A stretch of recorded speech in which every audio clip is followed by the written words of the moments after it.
अक्षय जी नमस्कार। और पहली बार मैं आपका स्वागत कर रहा हूं अपने चैनल पे। होपफुली अगली बार भी मुलाकात होती रहेगी इस चैनल के माध्यम से। तो अभी जो मैं आपके बारे में स्टडी कर रहा था तो फिर मुझे पता चला कि सावरकर के बारे में आपको काफी ज्ञान है और आपने उनके ऊपर किताब भी लिखी है।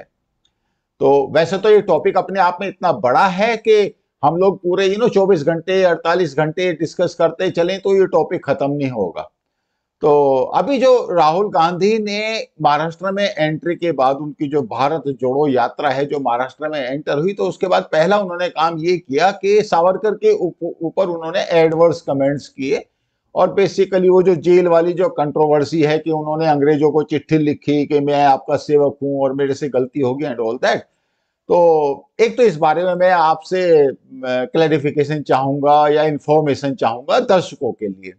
नमस्ते। मैं अक्षय जोग। मैं इंजीनियर हूँ, पर मुझे सावरकर जी के विषय पे रुचि है, तो मैं उन पे तो 15 सालों से उन पे स्टडी कर रहा हूँ। मैंने उनकी बायोग्राफी, उनके ऊपर के मेमोयर्स, उनके ऊपर जो आर्काइव डॉक्यूमेंट्स है ब्रिटिश लाइब्रेरी में, इंडिया नेशनल आर्काइव्स में, जितने मुझे उपलब्ध हो गए उतने मैंने पढ़े हैं, और उस पर अभी भी मेरी पढ़ाई चालू है। मैंने अब तक सावरकर जी पे 3 पुस्तकें लिखी हैं। जो शुरू है उनके मर्सी पिटिशन के ऊपर, तो मैंने स्पेसिफिकली उनके मर्सी पिटिशन के ऊपर ही एक 100 पन्नों की बुक लिखी है, Savarkar so called mercy petitions, allegations and reality. और अभी अगली मेरी पुस्तक आ रही है, उसका नाम है Veer Savarkar a social revolutionary. Savarkar की मर्जी पिटिशन, अमनेस्टी पिटिशन उन्होंने लिखे हैं नहीं लिखे हैं। पहली बात तो मैं कहना चाहता हूँ कि ये कोई किसी विरोधकों ने या किसी रिसर्चर ने अभी ये कोई नया इन्वेंशन या न्यू रिसर्च करके इस पिटिशन को सामने नहीं लाया है।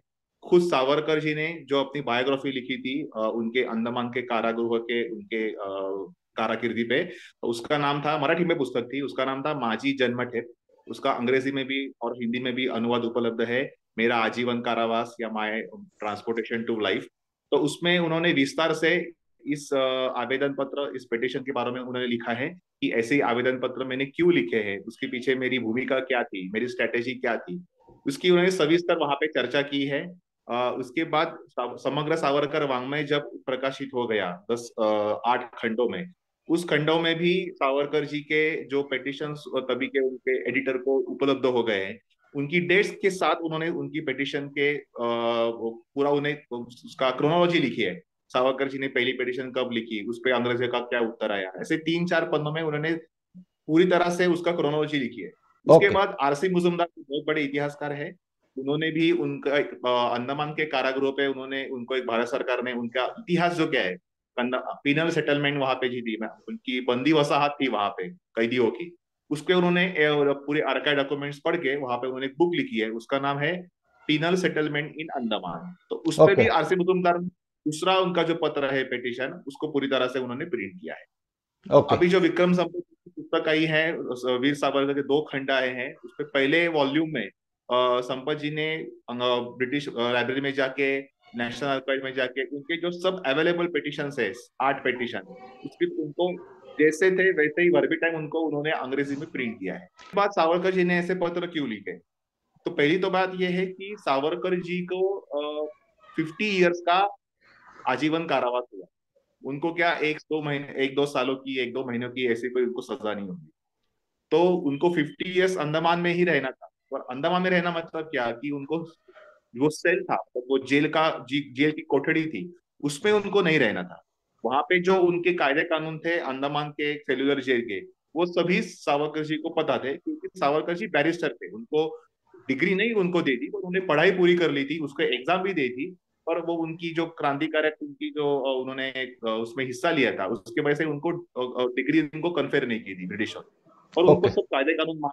पर उसमें प्रॉब्लम ये थी कि सावरकर जी को कभी भी, मतलब 2 या 5 सालों के बाद भी सावरकर जी को वहां से सेल से बाहर नहीं निकाला।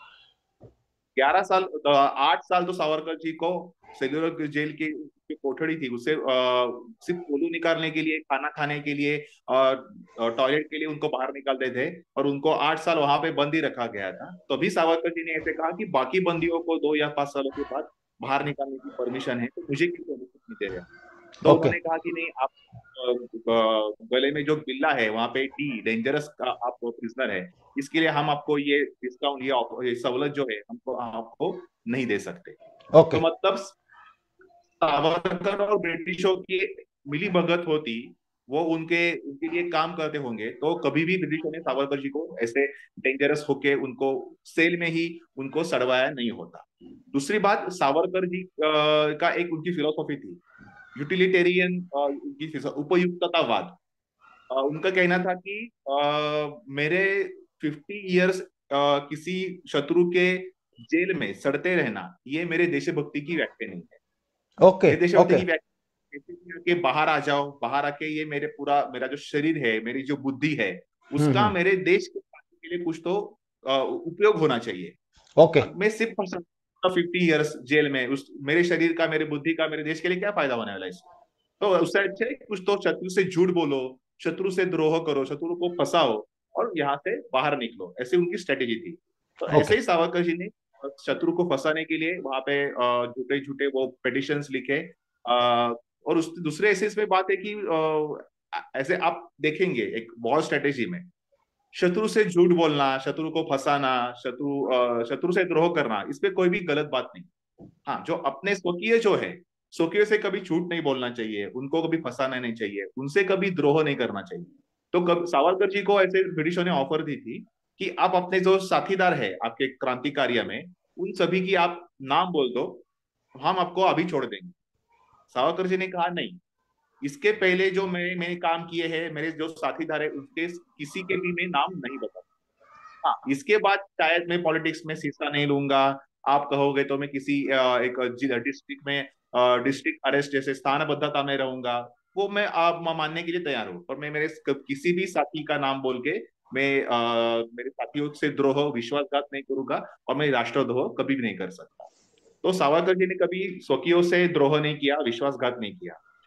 दूसरी बात ऐसी है कि सिर्फ सावरकर जी ऐसे पत्र लिखने वाले बंदीवान नहीं थे। बंदमान के ही सावरकर जी के सहकारी थे सचिंद्रनाथ सन्याल। दूसरे थे बारिंद्र कुमार घोष, जो अरविंद घोष के भाई थे। वो दोनों ही सावरकर जी के साथ अंडमान में उस कारागृह में थे, उनको भी जन्मठेप हुई थी। उन्होंने ही सावरकर जी की तरह, सावरकर जी के कहने पे ही उन्होंने ऐसी पिटिशंस लिखी थी। उन दोनों को 1920 में बारिंद्र कुमार घोष को, उससे कुछ पहले या आगे सचिंद्रनाथ सन्याल को वहां से उनको पूरी तरह से मुक्त कर दिया था। ओके। सन्याल के तो पत्र भी ऐसे, एक आत्मचरित्र है सन्याल का, सन्याल जी का, बंदी, मेरा बंदी जीवन। उसमें तो वो लिखते हैं कि जैसे पत्र मैंने लिखे हैं ब्रिटिशों को, वैसे ही पत्र सावरकर जी ने लिखे हैं, पर मेरी मुक्तता हो गई, पर सावरकर जी की मुक्तता नहीं हो गई, ऐसे वो लिखते हैं। ओके। ओके। बारिंद्र कुमार हो गई, बारिंद्र कुमार घोष बाद में उनके भाई के यहाँ से मिलने पौंडीचेरी में चले गए, और उन्हें भी उनकी एक आत्मचरित्र लिखा है, 12 ईयर्स इन प्रिजन लाइफ। तो दूसरा, कभी कभी कभी ये लोग क्या कहते हैं कि भगत सिंह और सावरकर जी का कंपैरिजन करते हैं कि भगत सिंह ने माफी नहीं मांगी और वो फांसी पे चले गए, और सावरकर जी ने माफी मांगी, वो बाहर चले गए। पहली बात तो ये है कि सावरकर जी को फांसी नहीं हुई थी। फांसी मतलब क्या होता है कि आपका मृत्यु दिन जो है, आपका जो आपकी जो डेथ की डेट है, वो फिक्स होती है, 6 महीने बाद, 1 साल बाद वगैरह। आपको पता होता है कि ये इसके बाद वो आदमी हुतात्मा होना है, मैटर होने वाला है। और बंदी जीवन में कैसे होता है कि 50 ईयर्स, साउथ जो 50 ईयर्स की उनको ट्रांसफर कारावास हुआ था, तो 50 ईयर्स और डेथ का, इसमें ये व्यक्ति कभी मरने वाला है, कभी जहां जेल में सड़ सड़ के उसको क्या क्या हो जाएगा, इसका कुछ पता नहीं होता।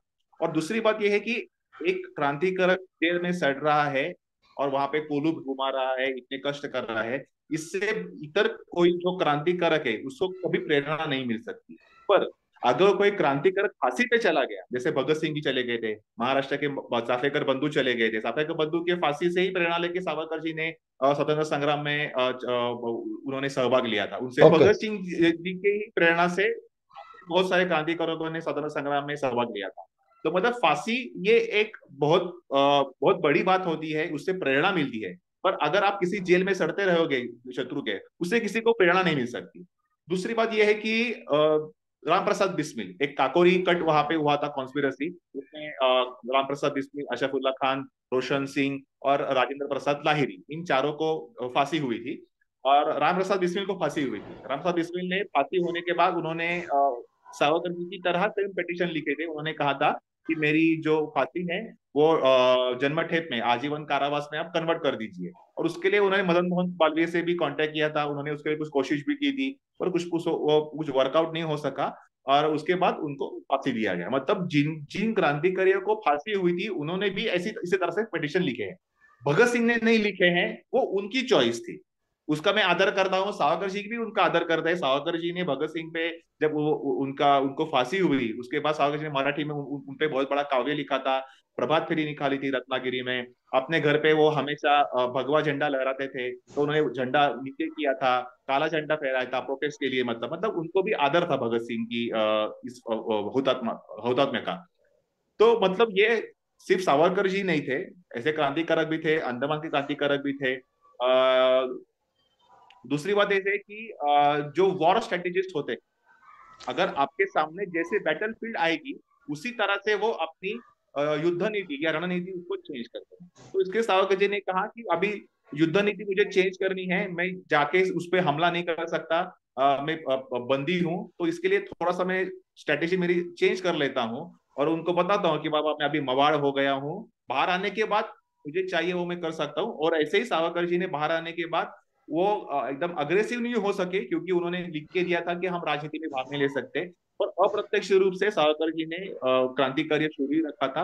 और जब 37 में उनकी पूरी तरह से मुक्तता हो गई, तो बाद में उन्होंने हिंदू महासभा के अध्यक्ष होने के बाद अपना जो राजनीति की कारकिर्द शुरू कर दी। बड़ी सही बात है। और जैसा मैंने पढ़ा कि जब उनको जेल में वो गए 28 साल के थे, और अगर 50 साल वो वहां पे रहते तो 78 के वो हो जाते, एम आई राइट? और 78 के बाद कंट्री के लिए क्या उनकी यूटिलिटी होने वाली थी, और जैसी वहां पे हार्श लाइफ थी उसमें तो उनका सर्वाइवल बहुत ही मुश्किल था। तो मैं ऐसा सोचता हूं कि कोई भी जो रेशनलिस्ट होगा, समझदार आदमी होगा, और आफ्टरऑल अंग्रेज कोई उनके दोस्त तो थे नहीं, अंग्रेज तो दुश्मन थे। और दुश्मन को अगर धोखा देना है या उसको अपने जाल में फंसाना है या उससे अपना काम निकलवाना है, तो उसमें आपको एथिकल होने की तो जरूरत नहीं है। अगर कोई सोचे कि मैं तो बिल्कुल साधु संत बन के और अंग्रेजों को पटा के और ये सब कर लूंगा, I don't think anybody is going to do that. मतलब आप खुद सोचो, सावरकर की सिचुएशन में मैं होता as a military man, Savarkar ji ने तो 9 साल या 9-10 साल वहां पे लगाए, मैं तो अगले साल ही पिटिशन डाल देता। It is as simple as that. भाई आप दुश्मन के यहां से तो सबसे फर्स्ट पॉसिबल अपॉर्चुनिटी पे आप निकलें, ये तो कॉमन सेंस की बात है, इसमें कोई क्रिटिसिज्म की या उसकी बात नहीं है। मगर अब मुझे एक चीज जो लगती है ना, सावरकर के जो कैरेक्टर जो मैंने पढ़ा है, मतलब आप देखो इंटरकास्ट मैरिज के बिल्कुल फेवर में थे, काउ सलाटर पे उनके अपने ओपिनियन थे और रेशनलिस्ट थे, ठीक है ना?